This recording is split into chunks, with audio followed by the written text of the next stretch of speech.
ഫാൻബോയ് പടം ഇതാണെന്ന് പറയും. പിന്നെ ജെയ്ക്സ് ബിജോയ് അങ്ങ് തകർത്തിട്ടുണ്ട്. കിംബോയ്ക്ക് പക്ഷെ അങ്ങനെയാണ് തോന്നുന്നത്. ഇത് ഇറങ്ങിയ ശേഷം എമ്പുരാൻ വരണമായിരുന്നു, അതാണ് എനിക്ക് തോന്നുന്നത്. കിംബോയുടെ മാത്രം അഭിപ്രായം.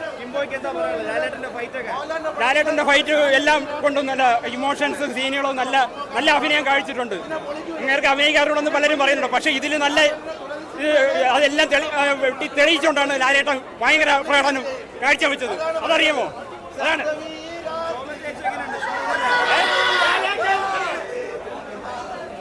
ഒരു രക്ഷയില്ല. ഇവിടെ ചാട ലാലേട്ടനെ പോലെ ഇവിടെ ചാടലായി.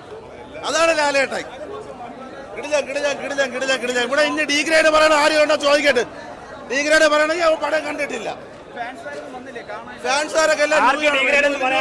ഫാമിലിയും നമ്മുടെ യൂത്ത് ഫാൻസ് എല്ലാരും ഏറ്റെടുക്കുന്നത് ഒന്നൊന്നര ഐറ്റം അയക്കുന്നത്. ഇതെല്ലാം 100 200 ഭയങ്കര ഇതാട്ടോ, ഭയങ്കര നമ്മളെ